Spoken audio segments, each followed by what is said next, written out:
governor back. Governor back. Is Charlie Baker going to be here this month? I've heard he's here.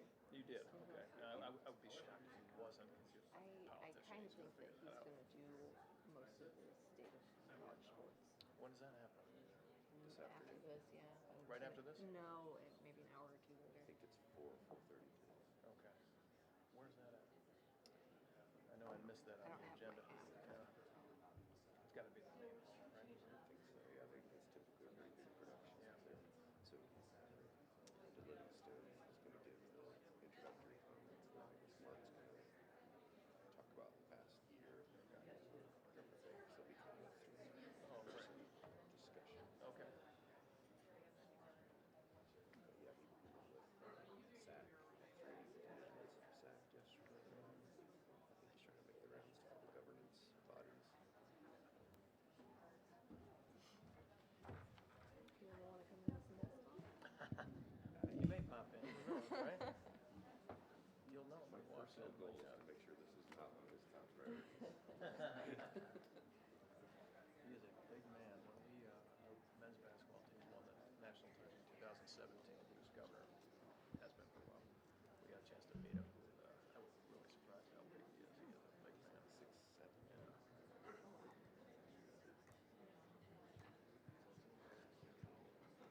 Make sure the little sucker still works. As a reminder, since they're recording this, they asked us to make sure that your volume is loud enough to be picked up by the mics in front of you. So just like- Are they already on? Pardon me? Are they already on? Yeah, when are they going to? Mine is. Yeah. That's a good question. We don't really need it till about halfway through. Yeah. If we're going to, Mike and I are talking up there, but we do need to figure out what we're going to turn them on. Yeah, I should have. I wish. I haven't seen the Dell song. I love Dell. Really? All right. Get in the You know car. what? If we end early, We may have to close this out. Yeah, I know. But I don't need you to get up with me. That's not going to happen. Nobody wants that. Love it. Nobody wants that. Depriving everyone of that amazing opportunity. That would be the most memorable thing that happened at convention. This guy from the Eligibility Charlie Baker is was singing. Yeah, that's right. Got to belt it out of the Delta.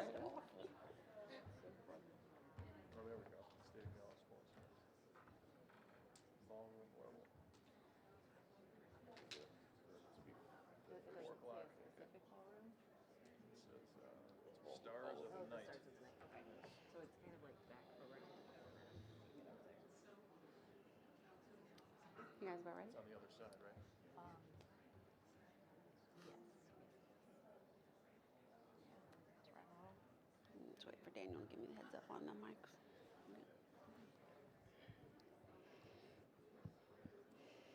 All right, good afternoon, everybody. Looks like we've got a good crowd. I hope that you are enjoying convention as much as we are. On behalf of my colleagues here that you'll meet here in just the upcoming minutes, we appreciate you taking some time this afternoon to be with us here. This is the Division III Eligibility Center Amateurism Only Requirement Session. So like they used to say in college, if you're in the wrong place, now's the time before we close the doors. So thanks again for being here. A couple of housekeeping items for you. As a courtesy to those sitting around you, please make sure all your devices are turned off. Also, this session is being recorded, and we will be posting this publicly to NCAA.org and the NCAA's YouTube channel in the days following convention. That usually takes a week or so, but please do watch for that.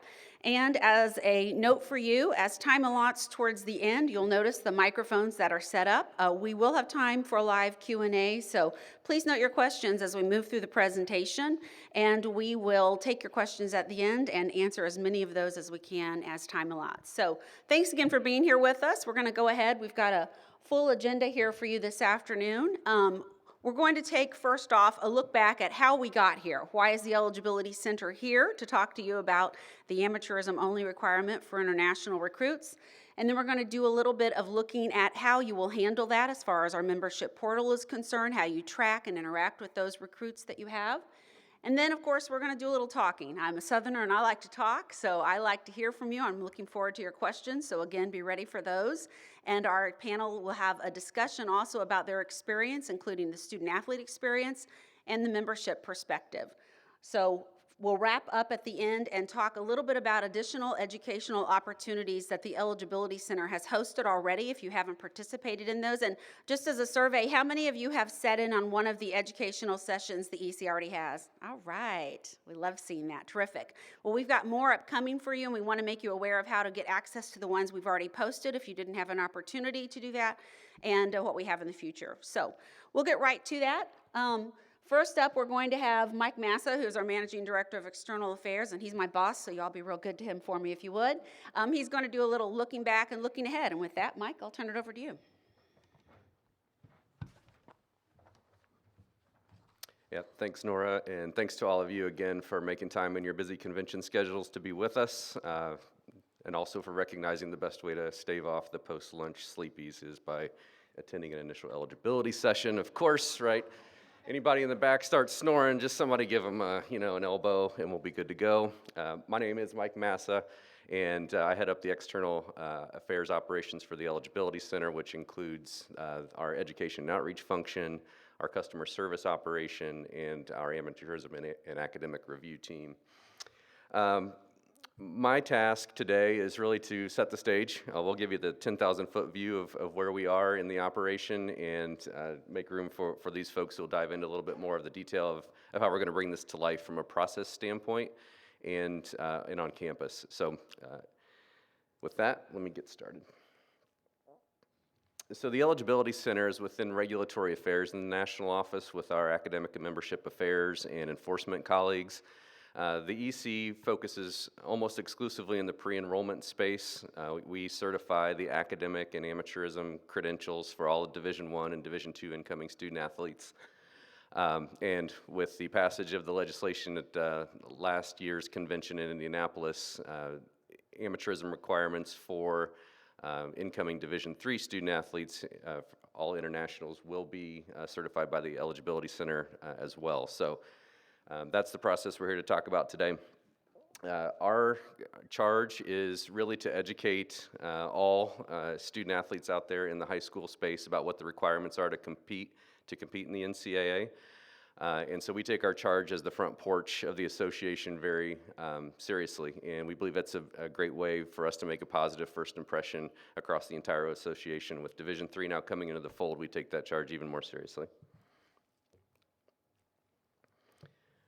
By the numbers, just to give you a sense of the scope of the Eligibility Center operations, there are 8 million high school student athletes out there domestically, many more globally, and it's very difficult to tell who's going to end up on one of our institution's campuses. So our charge is to educate everybody about those requirements across all three divisions and to make sure that students are informed with the best information available to make the best decision for them. That's what the academic requirements are for the division they want to compete in, what are the amateurism rules for the division they'd like to compete in. And so our education and outreach team and Nora and her staff play a significant role in educating everybody across the country and globally about what those requirements are to compete in NCAA divisions. Each year, about 200,000 students register with the Eligibility Center, and 100,000 of those end up getting certified each year.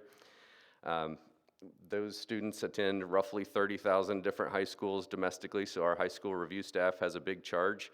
They need to make sure that those programs are operating within the legislated requirements from an integrity standpoint and offering coursework that meets our legislated definition of core courses. International students are increasing across the association, so we certify about 8,000 international student athletes every year. And that number is going up almost every year. So that is a population, as Division III well knows, that is important for us to reach and to make sure they understand the requirements to compete in all of our divisions. 1,100 different member institutions out there across all three divisions, roughly 200 different countries. Any given year, we probably certify students from 150 of those 200 countries. If you want, again, some bedtime reading, take a look at our International Academic Standards Guides. It is a big challenge to figure out how do you take academic credentials across the entire globe and the different educational systems out there and fit them into one standard for certification purposes. At this point, Division III is not concerned about the academic side. From the Eligibility Center standpoint, you guys do that on campus. But should this evolve in the future, that will be something we need to pay close attention to. And we do it all with about 50 full-time employees and some contract staff.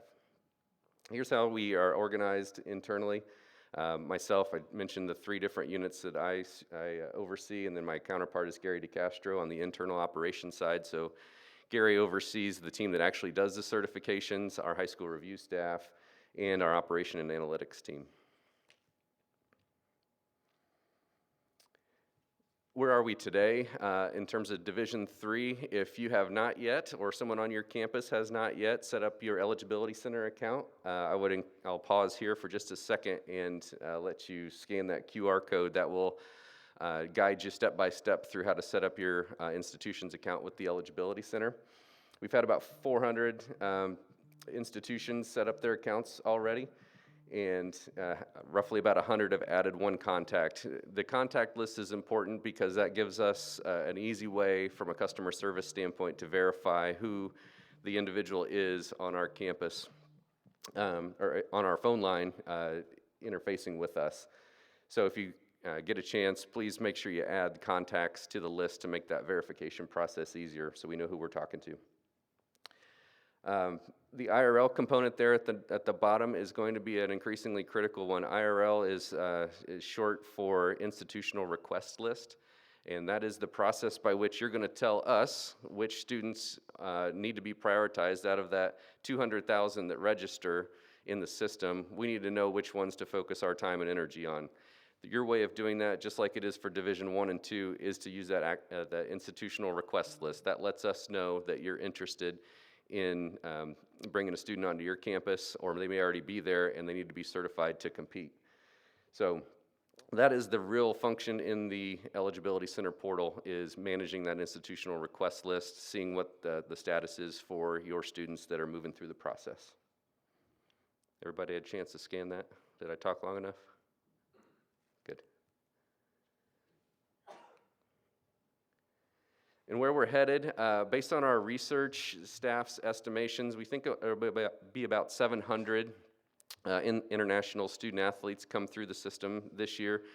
Maybe a little bit higher, maybe a little bit lower, just depending on what the recruiting activity looks like this year. The students must have a certification account in our system, so that can be either an amateurism-only account, which we would recommend if they're registering only for Division III. But if they are interested in Divisions I or II, they'll need an academic and amateurism certification account. So either of those will work for Division III purposes. If a student already has one, that will be sufficient for Division III certifications. Important dates to remember: April 1st, this spring, will be the first time that a Division III student athlete can request their final amateurism certification from the Eligibility Center. And that's the same for Division I and II. So across the board, we wait until April 1st for a Fall 23 enrollee to allow them to request their final amateurism status. So they need to be registered, have an account with us, and then they can make that request through their portal. If they're on an institutional request list, if you've told us that that's a student that you're interested in, at that point, they will start moving through the review process, and they may get a task for more information. Erica will talk more about that in just a minute. The other key component is to make sure that these international student athletes for Fall 23 and beyond do have their amateurism certification completed prior to competition. That's the key requirement, and we know that recruiting and filling out rosters can ebb and flow. You may know some very early, some may be coming onto the team later in the process. That's okay, but just need to make sure that those certifications are completed before competition. The last slide I'm going to leave you with are a couple of just key takeaways to ensure that your compliance staff and your coaching staffs have this information. It's a new requirement for everybody. We're all learning through this together. Our staff is here to serve you and answer questions, but we need to know first and foremost who the international students are that you're interested in bringing onto your campuses and your teams. So that's the key first step in this process, is getting those kids into the system so that we know about it, and then getting them activated on your request lists. Try to be as proactive as possible. It would be my best advice. Ask questions. We'll share customer service contact information here as the presentation goes on. But making sure that we get those kids registered and on to a request list is the most important thing we can be doing at this point. With that, I think I'm going to send it over to Erica, who will talk through some of the more nuts and bolts of the certification process. Thank you. Thank you, Mike. I really appreciate you all coming in and joining us today after lunch here in the windy city of San Antonio. Let's go ahead and jump in. Go. There we are. Okay, so today I know I'm going to talk about some information that I hope you have all heard before. I will have a few nuggets in here that should give you more information as we move forward on who needs an amateurism certification. So very candidly, starting here in the fall of 23 and beyond, all Division III international prospective student athletes will be required to be certified by the Eligibility Center before being eligible to compete. Again, as we have told you a handful of times at this point, we need at least an amateurism-only certification account type to receive a Division III decision. If a prospective student athlete already has an academic and amateurism certification account, we can work with that. We don't, to avoid having to deal with duplicate accounts, do not have them register for a second account if they already have the academic and amateurism certification account type. So let's just go with option number 2. So here, the definition of international student athlete, we've taken a very literal interpretation of the legislation. So basically, if you've attended a post-secondary school outside of the United States, that does include U.S. territories, so the U.S. Virgin Islands, Puerto Rico, Guam, those are all considered international for our purposes. We also have permanent residents outside of the United States, again, including territories. Now, the one that I want to point out here that we've gotten clarification on very recently in the last week or so, the competition outside of the United States. So we have had it interpreted that that would be competition that occurred since the age of 13. So any competition outside of the United States since the age of 13 would necessitate an amateurism certification through the Eligibility Center. I will stress, if you have any questions at all for a specific scenario on a prospective student athlete you've got coming in, I would submit those as an interpretation request via RSRO. Again, you can find RSRO in your My Apps, the same place as you'll find the Eligibility Center membership portal. So this information, I'm hoping, is not necessarily new to most of you. Critical tracking opportunities. So we've got a ton of schools who have access to the membership portal. They're using the membership portal. Once you start adding your prospective student athletes to your IRL, we'll want to monitor their progress. So using the membership portal to search for them, to add them to the tracking charts, and continue to monitor their status as they move through their amateurism certification accounts. You can also use the membership portal to update the sponsored sports lists. We got quite a few questions at our December webinar about the sport of squash and I guess what sports we actually certify. The Eligibility Center certifies varsity level sports, emerging women's sports. So you can find the list of sports that we certify in Bylaw 170213 will give you exactly what you're looking for. But I do have I've heard that stunt is being voted on at some point while we're here, so you may be able to add that to the list as well.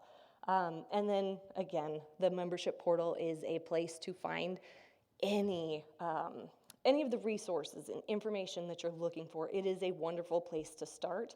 But again, our customer service call center is fantastic about pointing you in the right direction if you're having a hard time finding something.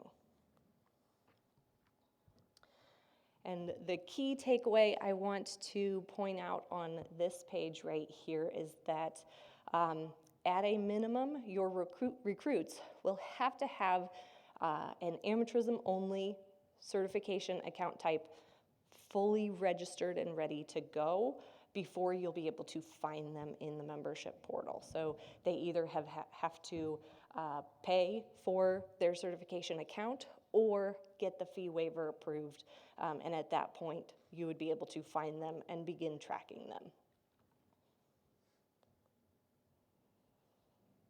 And here, when you get the materials for this after the fact, we will have links specifically to our previous webinars. So the July webinar, we taught you how to get access to the membership portal, and then in December, we taught you how to use it. So I would definitely direct you to those materials as you're poking around in the membership portal.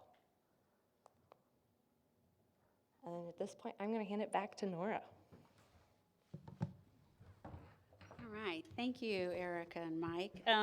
As you can see from the information here, one of the things we want to stress to you is that, and you'll hear more about this in the coming slides and conversation, the Eligibility Center staff, we are wholly focused on you. We want to let you know that you have a lot of resources, you have a lot of support, you can contact us, there are multiple opportunities, and we're here when you have questions. So we know this is new for our Division III friends, and we want to make you feel confident that we're providing you with everything that you need. At the end of the session today, some of our colleagues, and if you'll hold up your hands up here, they have printouts of a Division III flyer that we have been providing via the newsletters and the other membership opportunities for education that we are giving out for students to understand this process, and that's also available online, but we wanted to bring a little reminder to you here, so make sure that you catch that at the end. At this point, let's take a look at the perspective of this process from both the student athlete and from the membership. First off, a quick survey question. How many of you are currently evaluating an international student as a potential recruit for the 2023-24 year? Perfect. All right. So what we want to do is just talk a little bit about what that experience might look like from your student's seat and what that experience might look like from your seat, because we know this is something new to you today. First off, I want to introduce to you our student athlete, Adobe Nabua. And Adobe is a student athlete here at Colby College, and she's a basketball player. Adobe, tell us a little bit about yourself and how you got to Colby, if you would, please. Yeah. Hi, everyone. My name is Adobe Nabua, as Nora just said. I'm a basketball student athlete at Colby College, and I actually serve on the Student Athlete Advisory Committee representing the New England Small College Athletic Conference. Woo, okay. Just me. There we go. Love that. Shout out. There you go, representing. So, yeah, I'm actually from London, England. Born and raised. So I actually got recruited from my high school in London to come to Colby, which was a really interesting experience. And yeah, just through connection through basketball, my current coach at Colby knew my high school coach, so kind of just got in contact with her through my high school coach. And yeah, that's kind of how I am here now. Perfect. Thank you. And thank you for being here. We appreciate your engagement. Thank you. So, Adobe, let's take you back just a little bit. In your experience during your recruiting, what do you see with this new process as some of the difficulties or challenges that their recruits might be looking at with this process, and what those might be, and what your suggestions are? Yeah, so I think that it's obviously new, so it can be quite daunting. I know that as an international student athlete myself, just looking at the whole process in particularly can be quite stressful. I literally was like nearly pulling my hair out at some times, like trying to figure out what I needed to do to get over here. So I would say in particular with this new eligibility center, just kind of looking at the language that is being used. So I know that for a lot of international student athletes, I'm lucky enough that I speak English. A lot of international student athletes don't. So just making sure that, you know, there is an understanding of the language for all international student athletes, so that they're not kind of inputting any kind of wrong information, because that can be quite upsetting if they do become ineligible for any kind of just misunderstanding. I would also say looking at the timing of the process, kind of when do student athletes need to kind of have this in. I think I'm sort of a proactive person, so I think I'd probably prefer if it was like as soon as possible or when the recruiting process began for me. And also just, I think, especially the cost. I know that the Eligibility Center does cost quite a bit, and as an international student athlete, just looking at travel, trying to get a flight over here across the pond, also visa situation, passport stuff that you have to kind of, is an extra burden basically for international students that it might not be for domestic students. I think that's something key to think about as well, especially with Division III athletes kind of looking at some more like cost-effective schools that we all go to. So I think those are the kind of key things. And I would also say, in addition, looking at like who to go to if you're confused by the Eligibility Center.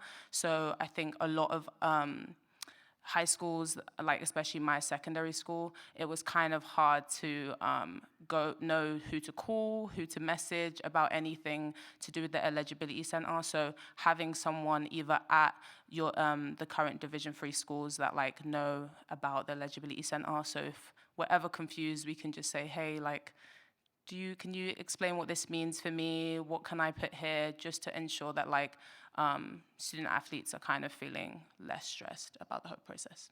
Very good. Communication is clearly key for these students, for them to understand, not just understand the process, but literally understand due to the language differences is obviously something that we are working with our international team as the lead for our communication with the Eligibility Center. We're looking at and including and increasing the number of resources that we have in multiple languages in order to be able to address some of those concerns. Adobe also mentioned the costs that you were involved. You're talking about visa, transportation, all of those types of things. One thing to be aware of is the fee waiver structure. Mike, you want to talk about the new fee waiver for international students, if you would? Yeah, I'll just set up at the outset that the amateurism only certification account is $70. If a student has already paid for an academic and amateurism certification account, as an international student, that's $160. So that's, again, a reason that we wouldn't want them to create a second account. If they already have one of those, that's absolutely fine for our process. And there is, as Nora mentioned, a fee waiver structure that will be available to the student through their account if they have, if they're on a free and reduced lunch programs outside of the U.S., similar to what we have inside the U.S., there is a mechanism for them to request and receive a fee waiver as an international student by having their secondary school administrator attest to their circumstances. And that is within the account when they structure their account, whether they start out with a profile page account or whether they start out with one of the certification accounts. The fee waiver option is something they would select, and then there is an attestation process. So it's fairly streamlined, but it is something new for us with international students this year, so we were pretty excited about that. Adobe, let's go back to your recruiting process. In that process, with this new requirement, what would be your expectation for when you would need to know about this process, and who would that information best come from as the student athlete from their perspective? Yeah, so I think that as soon as possible. I think it's all dependent, which is kind of tricky because a lot of people have early decision deadlines, things like that. So I know that if I had like an account set up as soon as possible, as soon as I was looking into coming over here, I think that would be the best option for a lot of student athletes, just having everything set up. So whether they end up coming here or not, it's something that they know that is like completely sorted and put away. I would also say that just thinking about, you know, like the most communication I had was with my coach. So I know that that's like an added thing onto coaches, unfortunately, but even just someone that the coaches know that they could direct us to for that information. So whether it's the coach that knows, okay, this is what you need to do, or there's someone at the school that is like, okay, go and speak to this person about what you need to do for this new eligibility center, I think is key. So as soon as possible, if that is possible, but then also looking at making sure that there is someone around in the school. It doesn't even have to be in athletics, but just someone that the student athlete can come and talk to, because I know that that would make me feel a lot more comfortable having that information beforehand. Very good. Debbie mentioned getting this as soon as possible. Keep in mind, Erica and Mike touched on this, that April 1st of their graduating year is best practice. That's when they'll be eligible to request final amateurism certification. So ideally, we want them to have that account in place, be aware of the requirement, and on April 1st, be able to go into their account and request that. That will ensure that the Eligibility Center staff has the optimum time to be able to get that processed conveniently for you before the start of their competition.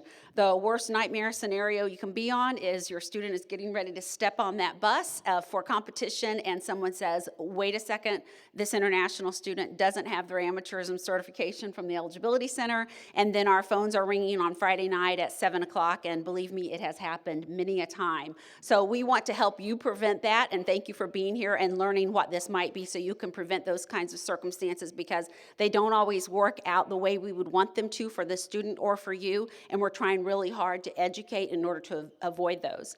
The other thing, Adobe, I appreciate you mentioning was having someone that they can go to. She talked about her coach, having someone on campus, and that's a great transition over to Mike Lynch. Mike, I'm going to ask you to provide some background on your position there at Babson, and we'll have a few questions for you, if you would. Sure. My name is Mike Lynch. I oversee all varsity, club, and intramural sports at Babson College, which is a private business school and the #1 ranked school for entrepreneurship in the country, located about 20 miles west of Boston. That plug was for my president. I'm sure some of you know who we are, but for those of you that don't, I figured I'd give you that. Happy to be here today and to answer any questions you might have about this process. I was a Division I athletic director for a number of years and had to work with the Eligibility Center. I can tell you it's a relatively simple, straightforward process as long as you get in front of the process. I think that's probably a key. For me, educating our coaches early on, starting this fall, all the way through February into March, when at that particular point in time, our Director of Compliance will take over and input all the information and submit that to the Eligibility Center. And then obviously, hopefully by April 1st, we'll have the majority of our student athletes in process, so that we don't have any hiccups at the end of the summer. However, if hiccups do occur, I have found that these guys are very adept at turning those around. I don't think they want to wait until the last second, but it does happen. So I would say from my perspective, the biggest thing is to but just be patient, relax, follow a process, and I think this will go relatively smoothly from my perspective. Very good, thank you. Yeah. Mike, would you go back just a little bit into your comments for our audience and just review again how the recruiting cycle works at Babson for them, so they can do a comparative to what their campus setting might be and what yours might be? Sure. So we'll start. I mean, internationals get treated just like any other student at Babson. So we'll start educating our coaches sometime in August of this year about this new requirement. Hopefully they will understand that there are three different thresholds they can pass through to be considered an international student. We'll try and get that information gathered by the time March comes around. My hope is that, we have our regular decision candidacies are completed by March. So sometime during the month of March, we'll start to input all that information into the IRL, yeah. the IRL process. And then by April 1st, we'll have all of our student athletes input into the system. So it's a relatively straightforward process. Again, getting in front of it, I think educating your coaches is going to be key. I'm pretty sure that not everybody here has a compliance officer, a full-time compliance officer that can manage some of these issues.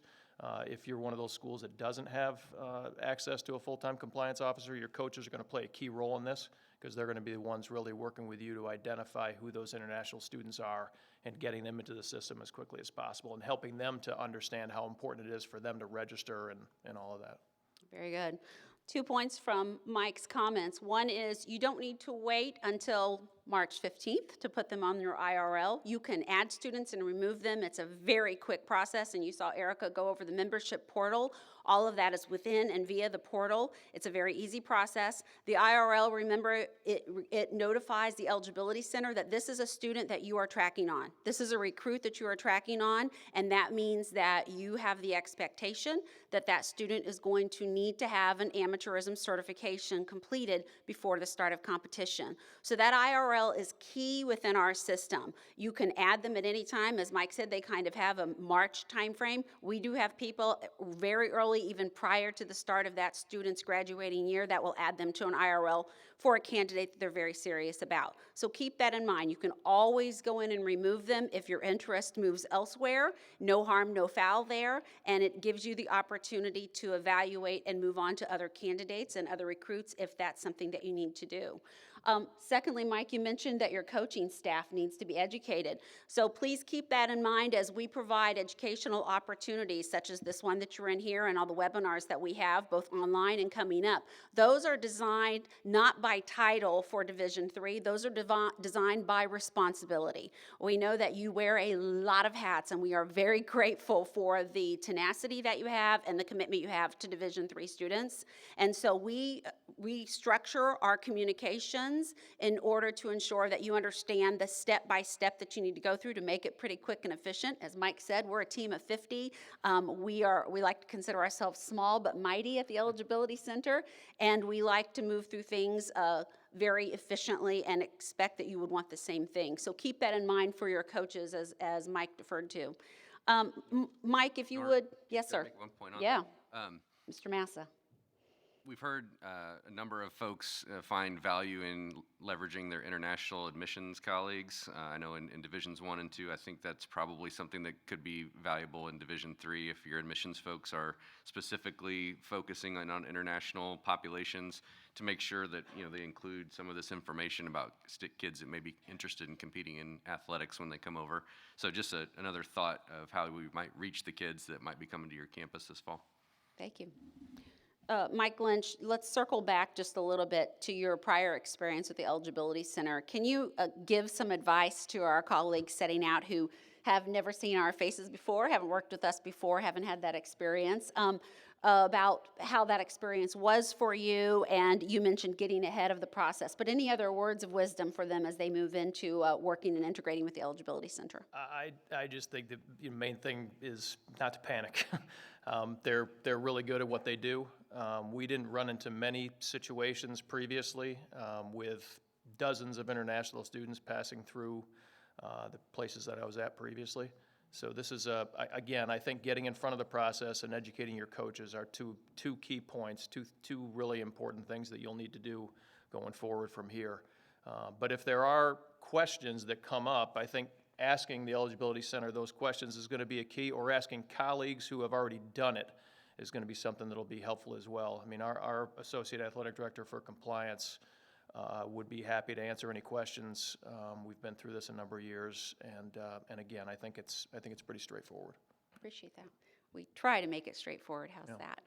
Speaking of having questions, if you have a question, please feel free to jump up. We are asking that you jump up and stand before the mic because this is being recorded and we want to have your question on record. We want to answer any questions that we might have. We know that sometimes you don't know what those questions are till you're in the process. So if you have questions afterwards, please note this email address, ecinfo@ncaa.org. This is one of the simplest ways, and there's others here that I'll go over here in the coming slides, on how you can get in contact with our customer service team. Our international team are the folks that will be focusing on Division III questions, and they are much smarter than I am and some of the most talented people I've ever worked with. They work very hard to ensure, you saw Erica, she's on that team, talk about the bylaws. They know those by heart. They make sure that they are giving you the most accurate, up-to-date information. We know there's some, Erica, I think you can agree, some flex in this right now. There's been a little bit of movement. We were making changes on this just a couple of days ago with that international definition of an international student athlete. So we know that this is all new, and we want to be able to provide answers to those questions, whether they're now or whether they're later on. So just to talk again about educating your coaches, educating your staff that might not be present today on what the responsibilities are and what this process is. Again, we've had a number of webinars, and again, I appreciate those of you who have attended. We also had a session at Regional Roles. When you get this presentation, as Erica mentioned, these will be clickable links, and you'll be able to go and share those with your colleagues or review them as you need to.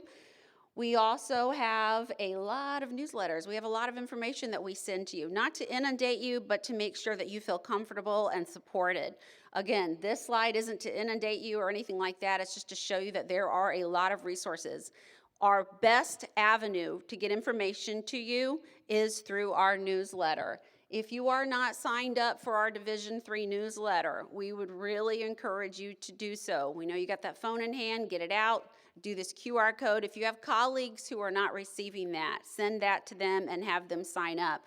This is the first place we go to. When Mike comes back with information for us and comes to my communications team, Daniel and myself and our other colleague, this is the newsletter, and this is the first point of information. This newsletter often goes out before even the website is updated because we want to get you the information as quickly as we can.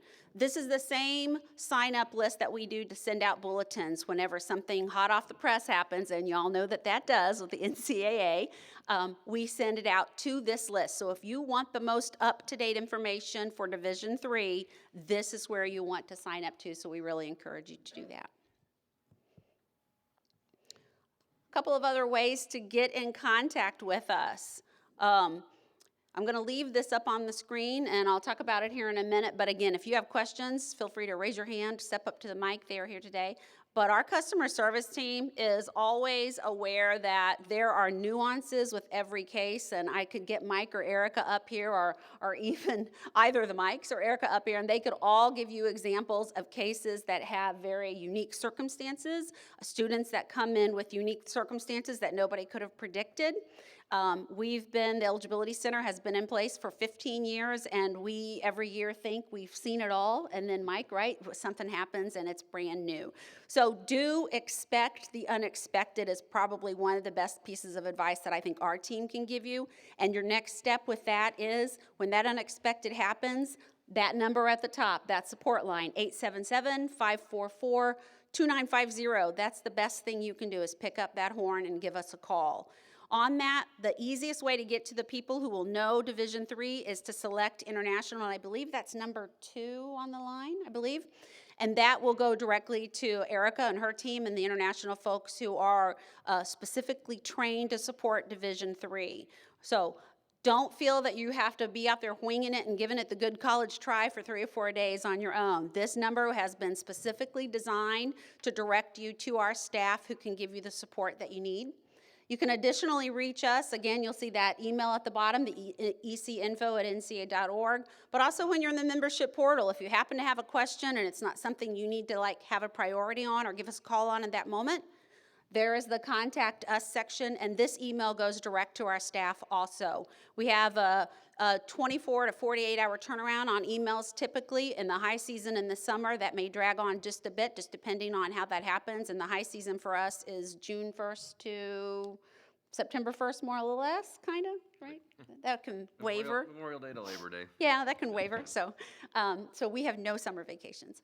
But please do note that if you want something, if you have a question, that's the easiest way to go if it is not a priority. If it is a priority, again, please pick up and be old school and give us a call. We appreciate that. Any questions before I move on? Yes, ma'am. Oh, no, sorry. Oh, okay. Okay. No, you're good. Go ahead. I actually have 3. Thank you for the webinars, by the way. Very helpful, extremely helpful. These are all kind of clarification questions.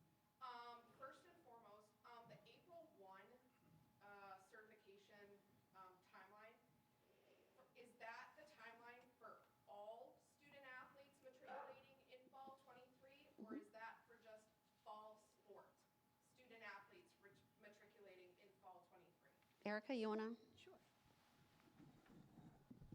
So that April 1st date is anybody enrolling in fall 2023, not just the fall sports. And the question was, is that just for fall sports? She was asking for the next cycle, and that is for all. Part 2. Oh, Mike? If you have students who are beginning in the spring term, so say a January enrollee, that's their first term, then they would be October 1st is the first day that those students can request their final amateurism status. Then to piggyback on that question is, let's say, I'll use Adobe, I can pick on her, she's in my conference. Let's say Adobe clicks April 1, I'm good to go. She does an event, There you go. That's a good question. and the Eligibility Center has already said, she's good to go. Is there any sort of follow-up? What's the process with that? Great question. That is a fantastic question. So we certify through one of two dates, either the date that they request their final amateurism or the date that they step on campus, whichever date happens first. So if she requests final amateurism on April 1 and we give her a decision and she continues to compete in the meantime, it is up to the campus, the compliance officer, to kind of monitor what happens in the meantime. We certainly are able to consult on anything that happens in the meantime, but it would be up to the institution to monitor and apply any legislation that might be applicable. Talk about reopening. You can. So there is the option, especially in instances where, say, a prospective student athlete didn't tell us about something that had happened, they can reach out to the Eligibility Center to get their account unlocked. We call it unlocked, but basically we open it up where they can go in and give us the information that we're missing, and we can re-review on the back end. So there is that option. It kind of is position-specific, circumstance-specific on which route we would be best to take when that happens. And that's a great example of picking up the phone and dialing the phone number, because we can give you consult. Part 3. Okay, last question.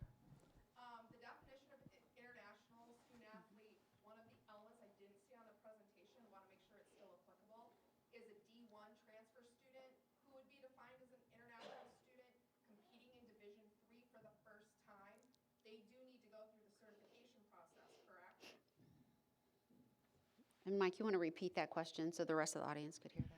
Yeah, the question I think was whether a student who may be transferring from a Division I or II school who was international, do they need to go through this certification process, or is it just the enrolling freshman, for example, initially enrolling? And the answer is amateurism certification is division specific. So anybody coming to your campus for the first time would need, who is an international, would need a certification for Division III amateurism. Does that help? Does that clarify? All right, thank you. Other questions you might have? Come on. Yes, way in the back there, ma'am. Thank you.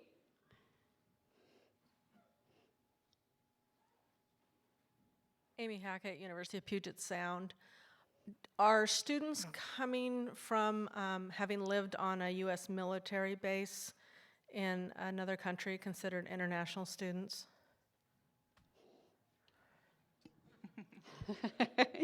I like the blank Did y'all stares. hint Thank that you. hesitation up here? Made my day. There's an answer.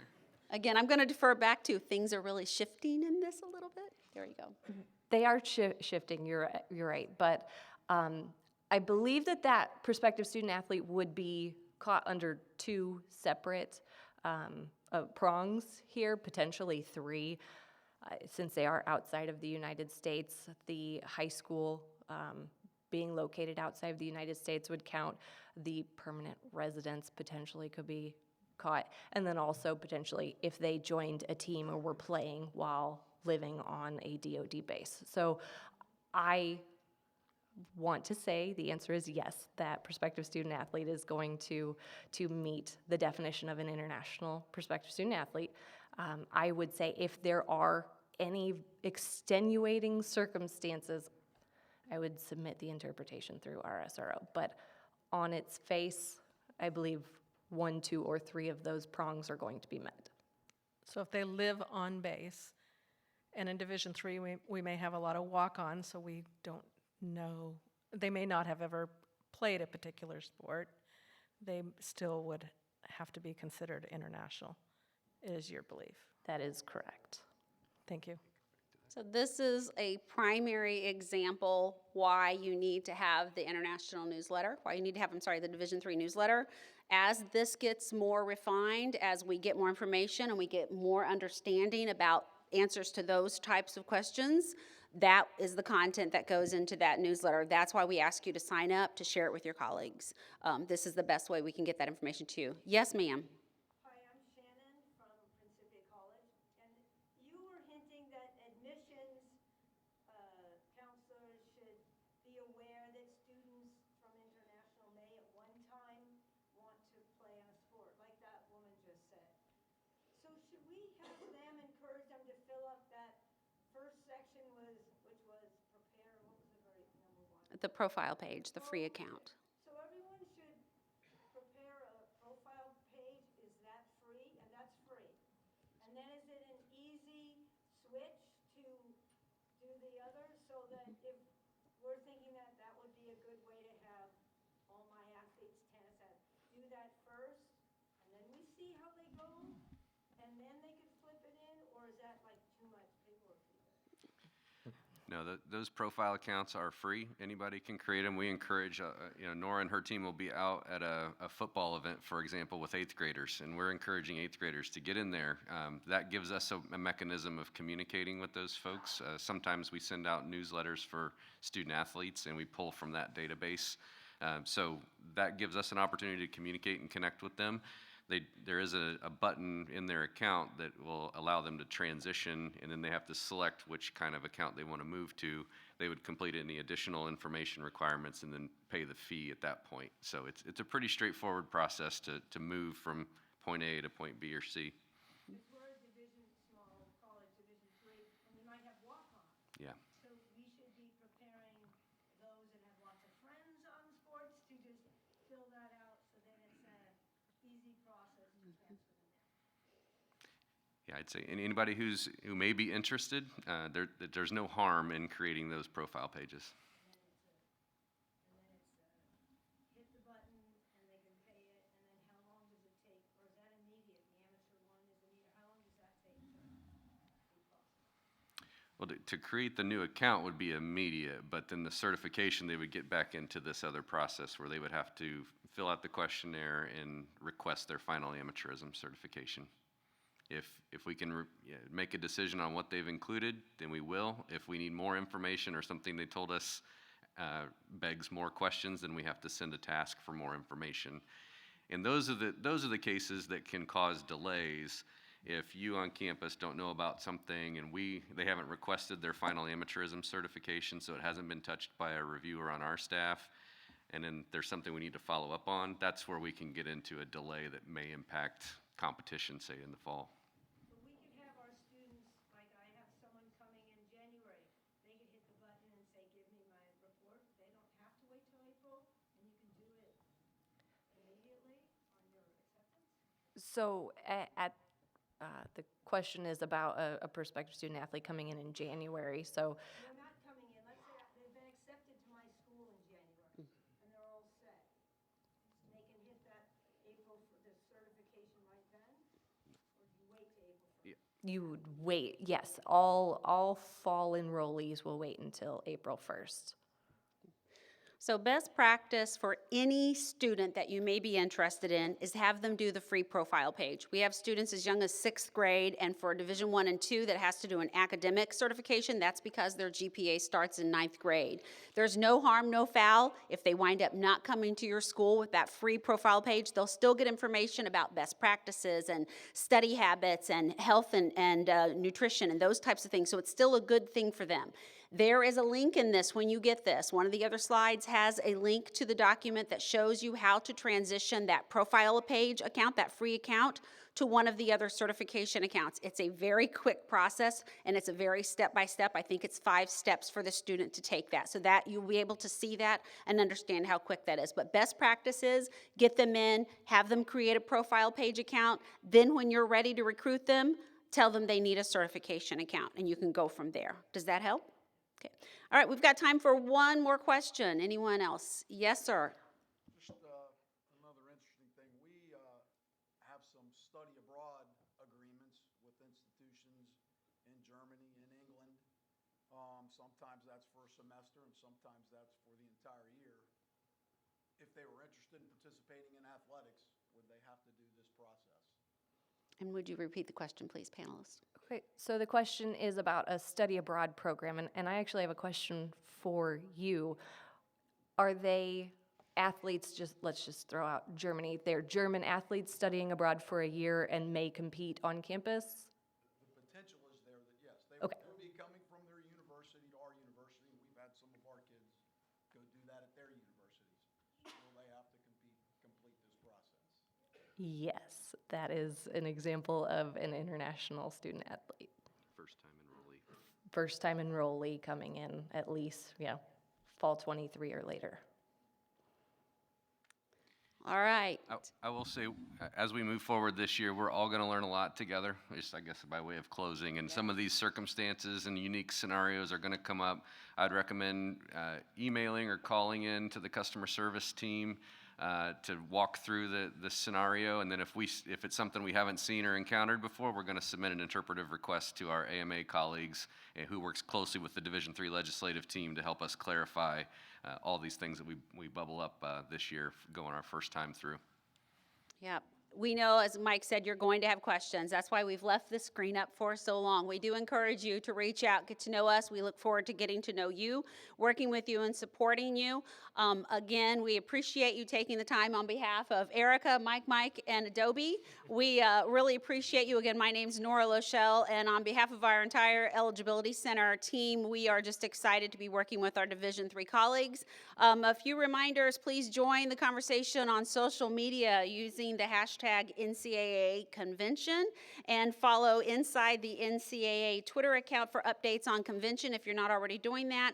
Additionally, please complete the survey within the NCAA Convention app for our session today. This is going to be the #1 way. We really need, on behalf of the Eligibility Center team, we need your input. We need to know if we're giving you the right messaging, if we're clear on it, what else you need to hear from us. So please complete the survey that's in the app. You can download that app from the Apple Store or Google Play, wherever you get your apps from, and you'll just simply click on our title session and then go from there to the survey. It's a pretty quick process, but we would really appreciate the input. Again, thank you for being here today. We hope you enjoy the rest of your time at the convention and enjoy San Antonio. Thank you so much. Guys, thanks, sir.